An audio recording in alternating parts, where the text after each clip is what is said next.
इनके बारे में, इन तीनों योग के बारे में भगवान जी ने अर्जुन को काफी कुछ समझा दिया था। और जो अर्जुन के मन में जिज्ञासा हुई थी ना कि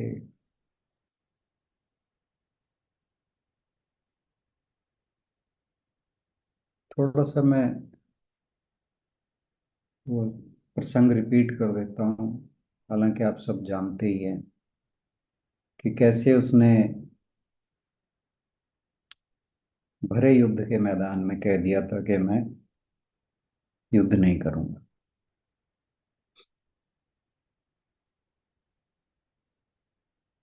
और फिर उसने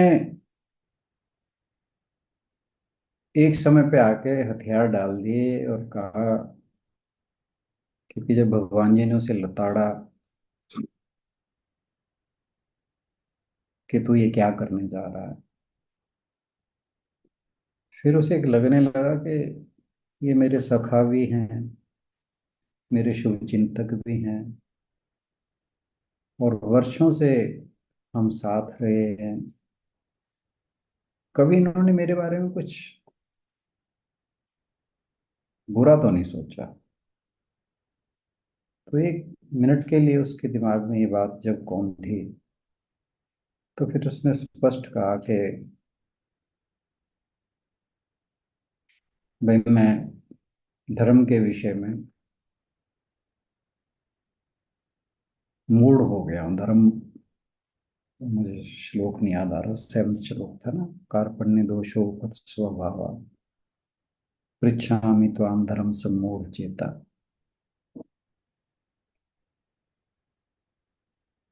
कि कृपणता के दोष के कारण मैं इतना मूड हो गया हूँ कि मैं धर्म क्या है और अधर्म क्या है उसके बारे में सोच नहीं पा रहा। शिष्यस्ते हम साध्यमाम त्वाम प्रपन्नम। मैं आपका शिष्यत्व ग्रहण करता हूँ और आपकी शरणागति ग्रहण कर, मुझे शिष्य समझ के निसंदेह वह कहिए जो मेरे हित में हो। तो भगवान जी ने उसे पहले तो ये बताया कि तू है कौन, और उसके बारे में मैं कौन हूँ, तू कौन है, हम सब कौन है, ये सारी बातें बता के फिर कर्म योग बताया, फिर ध्यान योग बताया, फिर भक्ति योग बताया। अब अर्जुन के मन में एक जिज्ञासा जाती कि भगवान ने कहा है कि भी मैं अवतार हूँ, जब जब धर्म की हानि होती है तब तब मैं अवतार लेता हूँ, दुष्टों के संहार के लिए। मैं ऑडिबल तो हूँ ना? जी सर। और जो संत लोग हैं उनकी रक्षा के लिए।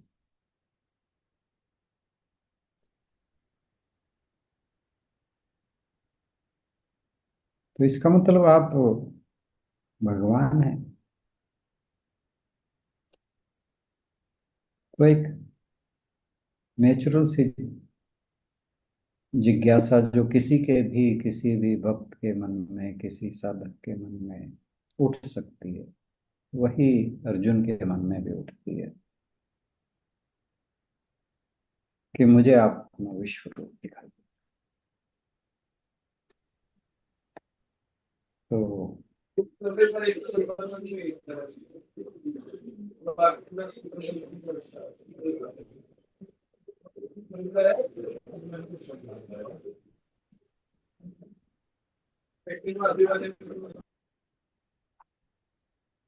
तो कहा कि मुझे आप अपना विश्व रूप दिखाइए। तो भगवान ने कहा, भाई जो तेरे ये चरम चक्षु हैं, ये इस काबिल नहीं है कि तू मेरा विश्व रूप देख सके, इसलिए मैं तुझे दिव्य चक्षु प्रदान करता हूँ। और उसके बाद भगवान जी ने अपना विराट रूप दिखाया। वो विराट रूप इतना अद्भुत था, इतना दिव्य था, इतना भयंकर था, इतना डरावना था कि एक बार को अर्जुन अंदर से सिहर गया, पूरी तरह सिहर गया। उस दृश्य को देखने में उसे अच्छा भी लग रहा था, डर भी लग रहा था।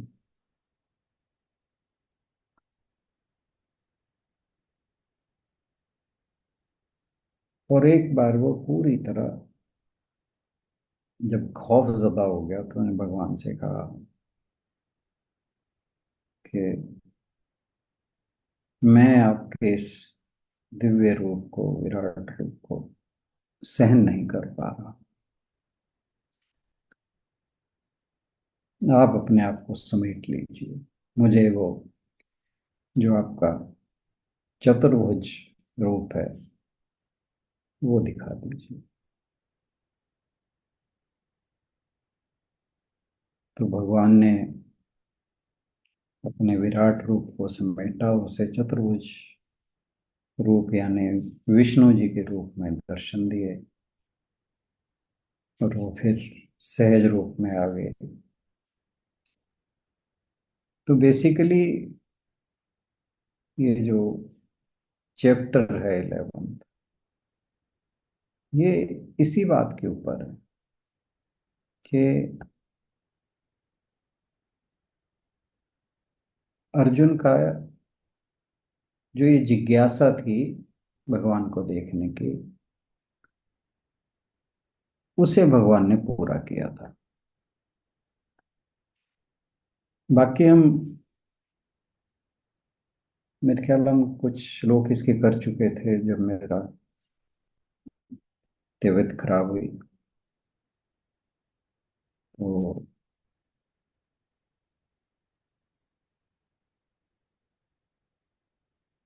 इसको हम एक फॉर्मल वे में कुछ समय बाद मैं कोशिश करूंगा शुरू करने की। फिलहाल मैं इतना ही कहना चाहूंगा। बाकी आप अपने कुछ प्रश्न हो, कुछ सर, कोई भी बात हो, कोई जब भी तक आध्यात्मिक बात हो, कुछ भी कहना चाहें। जब तक बाकी लोग सोचते हैं, तो जो हमने उस दिन अभी हमारा, जब हमने आपसे बात की फोन पे, तो आपने हमें मेन जो मैसेज था वो यही था कि हमें अ, असत को छोड़ने की कोशिश करनी चाहिए। आपने, एक्सक्यूज। ये बात हुई थी कि हमें असत को छोड़ने की कोशिश करनी जी चाहिए। जी जी। तो सर, वो असत को छोड़ना, उसको थोड़ा सा और अच्छे से समझा सकते हैं? असत को छोड़ने से पहले तो ये जानना जरूरी है कि असत है क्या। असत यानी जो सत्य नहीं है। छोड़ना क्यों चाहते हैं हम, या छोड़ना क्यों चाहिए? क्योंकि हम जो सच नहीं है। हाँ, मेरी जो सच नहीं है, हम उसे ही पकड़े बैठे हैं। और अब ये सोचिए कि आप बताइए कोई, फिर हम डिस्कशन थोड़ी और अच्छी लगेगी, कि बेटर होगा कि आप अगर अपने वीडियो ऑन कर लें, अगर आप कहीं बिजी नहीं हैं। बिजी हैं तो रहने दीजिए। और अगर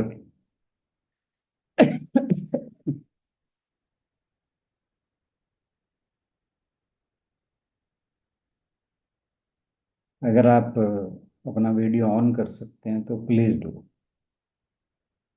जैसे सब लोग कंफर्टेबल है वैसे ही, पर हाँ अगर हाँ हाँ कोशिश हाँ करें, हाँ। अगर कर पाए तो वो नहीं सामने नहीं, प्लीज बात प्लीज। करने में हाँ, अच्छा लगता है। मतलब ये कोई जबरदस्ती वाली बात नहीं है, just a request, if possible you please. Sir मैंने इसलिए आपसे पूछा कि पहचान तो होनी चाहिए ना क्या क्या असत्य है, फिर तभी उसको फिर छोड़ना कैसे है दूसरा स्टेप, तो वो सब अब चीजें। आपके बारे में क्या क्या तो है ही नहीं कुछ। सब कुछ ही असत्य है।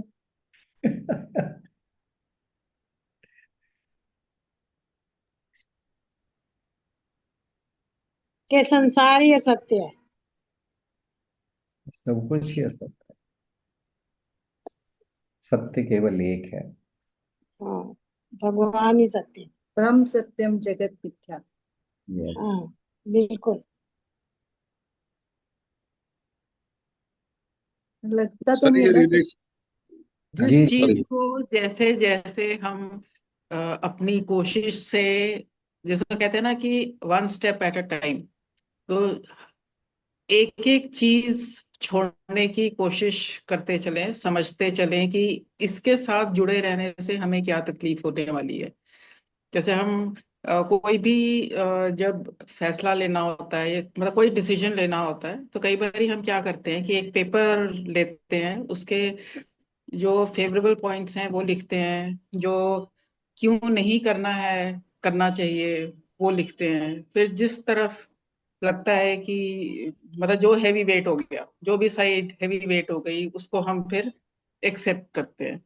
तो इसी तरह से हमें जो भी चीजें हमें बांधने की कोशिश करती हैं, हम सोचें कि हम अगेन उसमें प्रॉस एंड कॉन्स देखें, क्यों हमें बांध रही हैं या हम क्यों बंध रहे हैं, can we do without it, या मतलब क्या हम उसको छोड़ सकते हैं, अगर हम छोड़ेंगे तो हमें क्या परेशानी आएगी, तो उस परेशानी को हम कैसे सॉल्व करेंगे। तो धीरे धीरे इस तरह से करके हम स्टेप बाय स्टेप चढ़ सकते हैं। मतलब ये मेरा व्यू है। और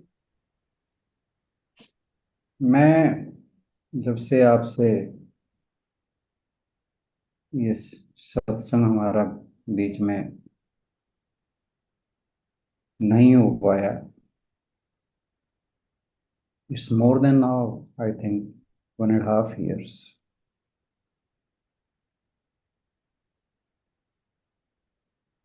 तो इस दौरान मैंने स्वामी राम सुखदास जी और रामकृष्ण परमहंस और एक रमण महर्षि, प्राइमरली फर्स्ट टू, और कभी कभी रमण महर्षि, इन तीनों को काफी सुना। जैसे मैंने पहले भी शायद आपको बताया था कि मेरा ये रूटीन है कि जब मैं नाश्ता करता हूँ तो मैं इनके ऑडियो लगा लेता हूँ। मतलब वो 20-25 मिनट, आधा घंटा, वो एक अब तो आदत बन चुकी है इनको सुनने की।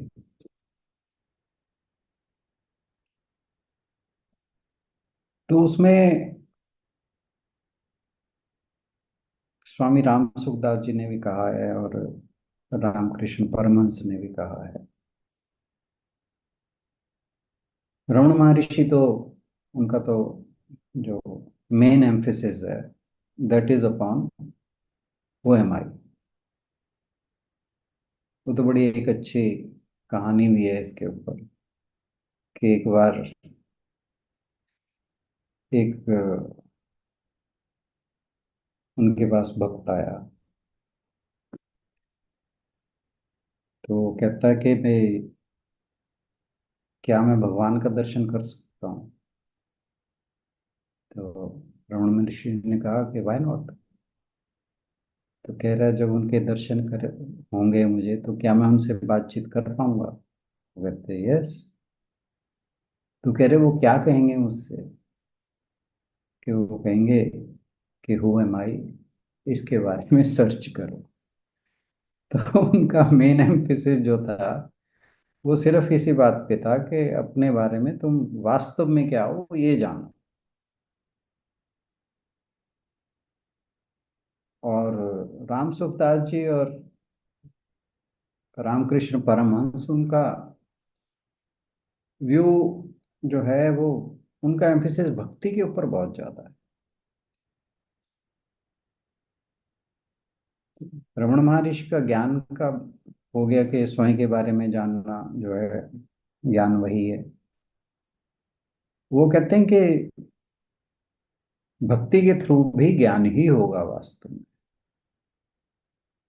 लेकिन इसमें एक फायदा और है कि तुम भगवान के भी दर्शन कर सकते हो, जिस रूप को आप चाहते हो, जिस रूप के बारे में आप सोचते हो, चाहे वो अल्लाह है।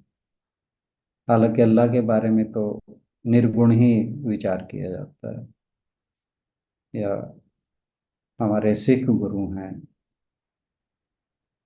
या फिर जीसस क्राइस्ट की बात कर लो, या कोई भी महात्मा बुद्ध, जैन, किसी भी जो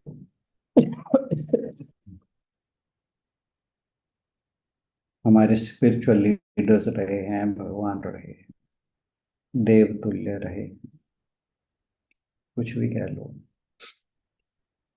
तो आपको वो साकार रूप के भी दर्शन होंगे। और साकार रूप जानने के बाद आप उस निर्गुण निराकार परम ब्रह्म को जान पाओ। तो भक्ति is easy to follow and you gain much more.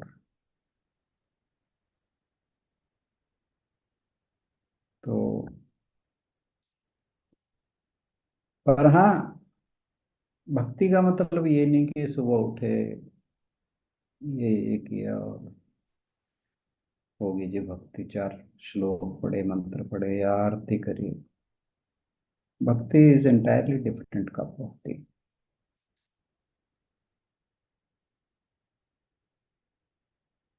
भक्ति में सबसे पहला जो चरण है वो ये है, अहंकार का त्याग। ज्ञान में ये दिक्कत है, मैं ज्ञानी हूं, तो एक सूक्ष्म अहंकार आपके अंदर रहता है। कर्मयोगी में मैंने ये कर दिया, फिर एक सूक्ष्म अहंकार आ गया। चाहे आपने निस्वार्थ भाव से किया, वो एक सूक्ष्म अहंकार जो है आपके अंदर बना रहता है। लेकिन भक्त आप भगवान के तभी बन सकते हो जब आपने अपना अहंकार त्याग। किसी के शरणागत होने का मतलब क्या है? कि आपने अपना अहम का भाव त्याग दिया। तो भक्ति कहने को इजी है, पर अहम का त्याग करना उसकी पहली कंडीशन है।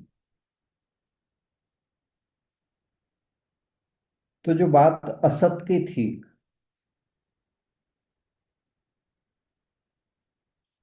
असत जो है वो कोई, उसको छोड़ना कोई कर्म नहीं है।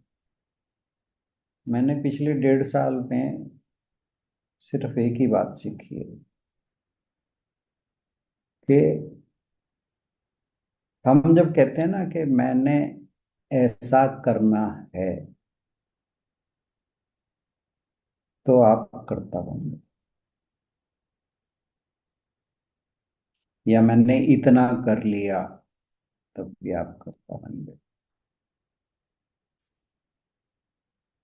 तो जब तक हम कर्ता बने रहेंगे तब तक हम असत नहीं छोड़ सकते।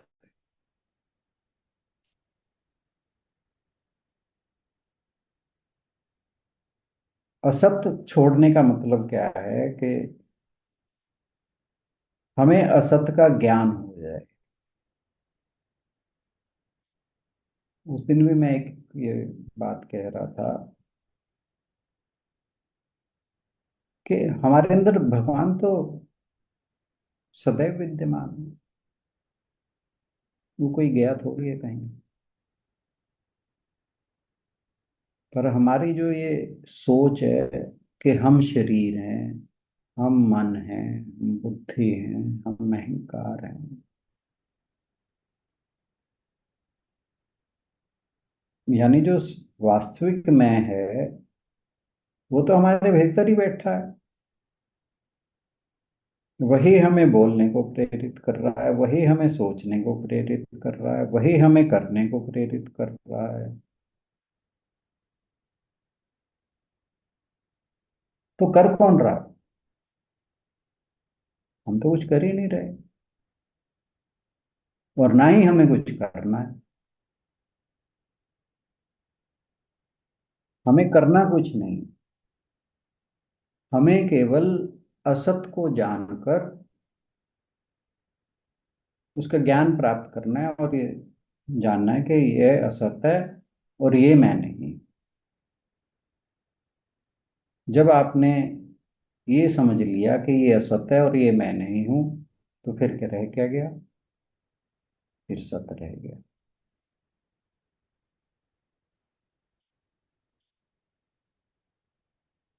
तो अब हम क्या है कि हम, ये मेरा बेटा है, ये मेरी बेटी है, ये मेरा पति है, ये मेरी पत्नी है, ये मेरी बुआ है, ये मेरी फूफा है, ये मेरा दादा है, दादी है। पता नहीं किन कितने हमने रिश्ते जोड़ रखे हैं, हमारे दोस्त हैं। इसका मतलब एक चीज और भी समझने की है कि हमने कोई अपने व्यवहार का त्याग नहीं करना। भगवान जी ने एक कर्मयोग में कहा भी था कि आप कर्मों का त्याग नहीं कर सकते।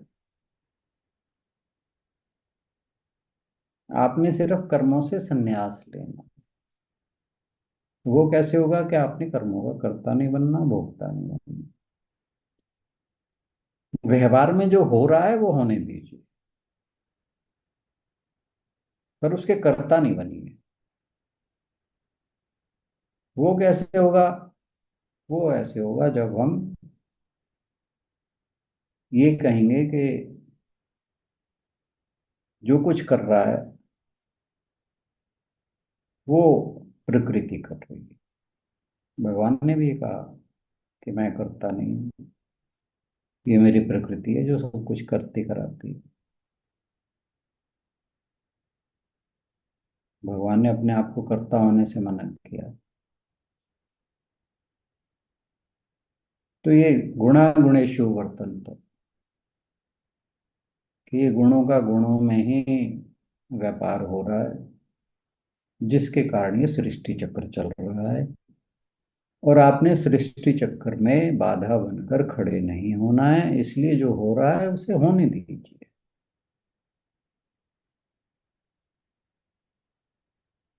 लेकिन आपने कर्ता के भाव से मुक्त होना है।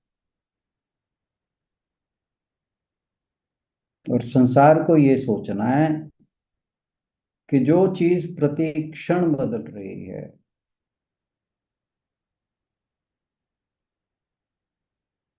वो सत्य कैसे हो सकती है?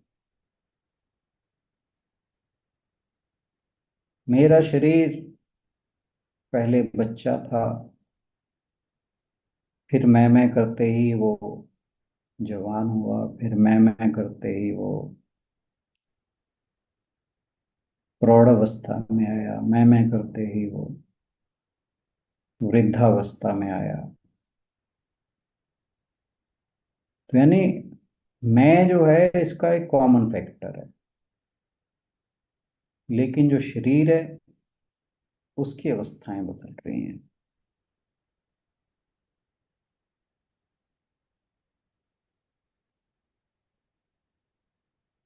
जैसे साइंस कहती है कि हमारे सारे शरीर के सेल्स एक हफ्ते में सारे मरकर दोबारा पैदा हो जाते हैं।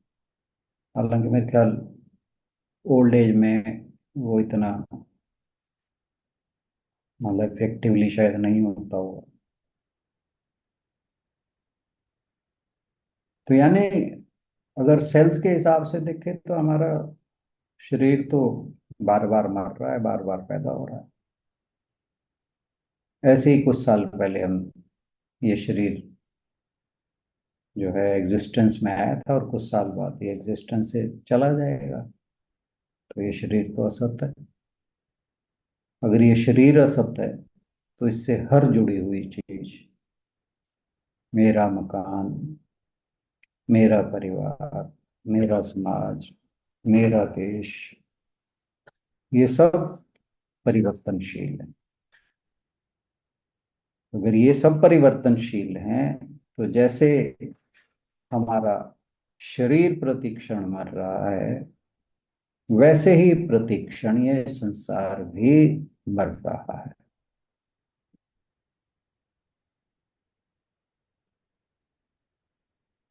तो जिस दिन हम इस बात को जानने जाएंगे, अनुभव कर लेंगे,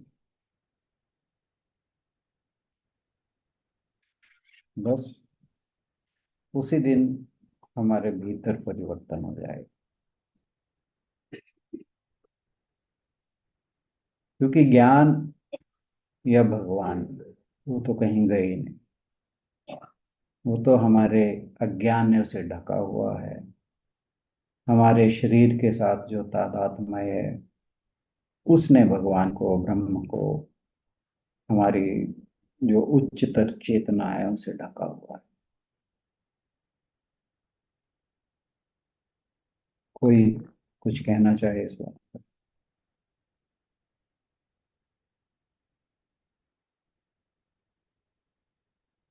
तो हमें, हाँ, सुनीता बहन जी, हमें अभ्यास नहीं करना है। हमें कुछ करना नहीं है। हमें सिर्फ समझना है, उस चीज को अनुभव करना है, और उसके बारे में हमें जैसे जैसे अवेयरनेस होती जाएगी, वो चीज अपने आप छूटती जाएगी।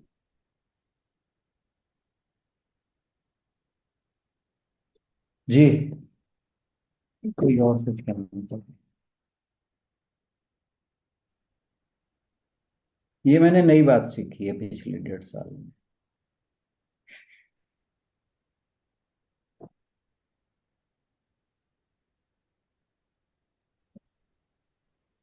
सर, मैं और मेरा की वजह से ही सारी प्रॉब्लम्स होती हैं। जब एग्जैक्टली। हम सब कुछ भगवान का कह देते हैं तो फिर बस, अपने आप फिर हम थोड़े निश्चिंत हो जाते हैं।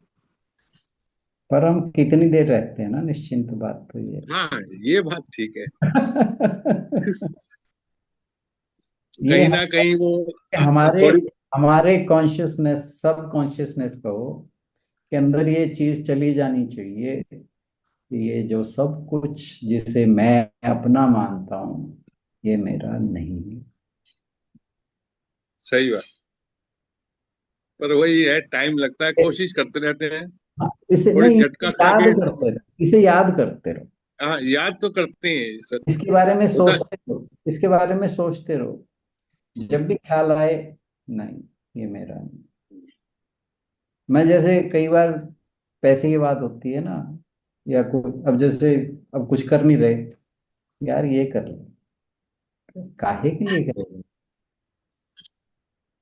बस खत्म हुआ।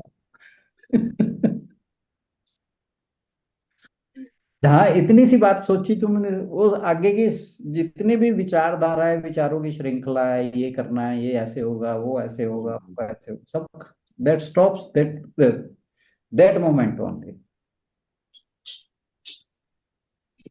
तो कितनी ब्यूटीफुल बात है ये।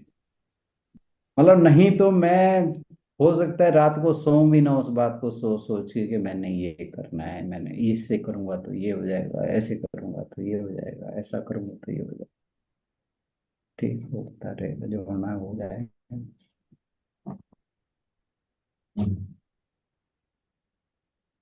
एटलीस्ट हम जिस एज की स्टेज पे हैं, ज्यादातर लोग, वहां पर तो ये बात सोच ही सकते हैं। हो सकता है कि आज से 20-30 साल पहले शायद हमें बहुत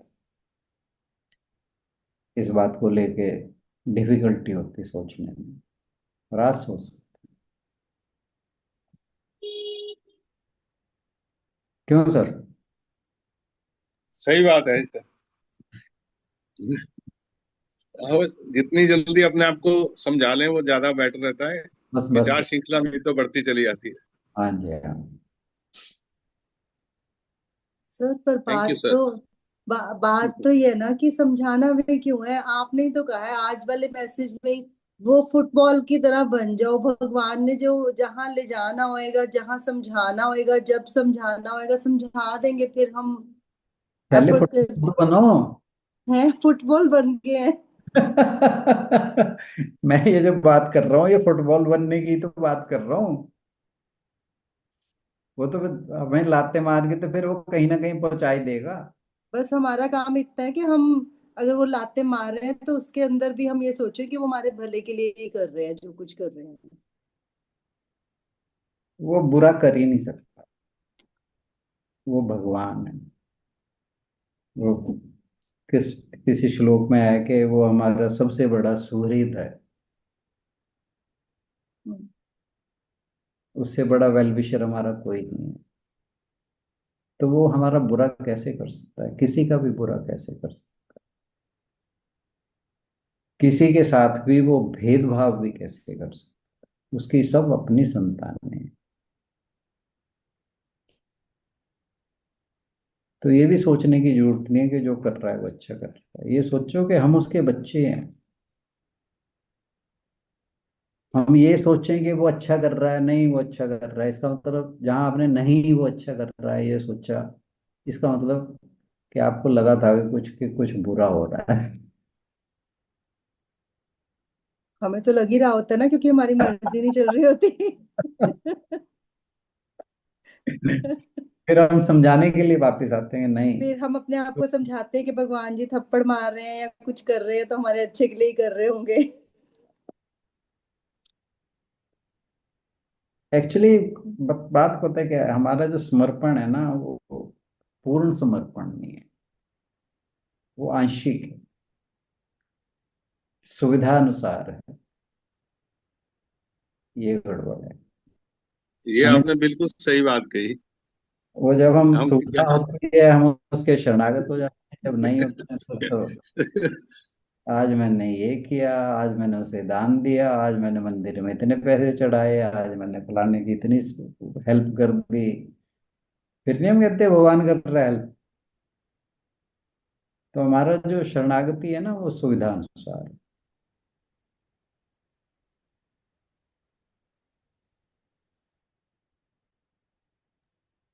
जब पूर्ण समर्पण हो जाएगा तो उसमें फिर वो डाउट वाला पार्ट तो आएगा ही नहीं कि हमारे लिए अच्छा हो रहा है या हमारे लिए अच्छा नहीं हो रहा है।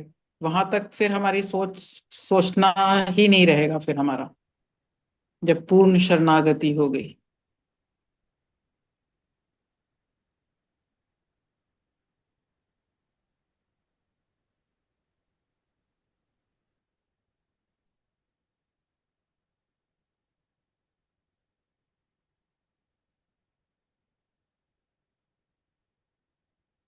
सर का शायद पॉज हो गया। आज भी सत्संग यही खत्म कर लेते हैं। हाँ जी, हाँ जी। आज यहीं तक रखेंगे। आज थोड़ा लेट हो गया ज्वाइन करने में, लेकिन कल से कोशिश करेंगे 7 बजे ज्वाइन कर पाए। चलिए, इसी के साथ आज समापन की ओर बढ़ेंगे।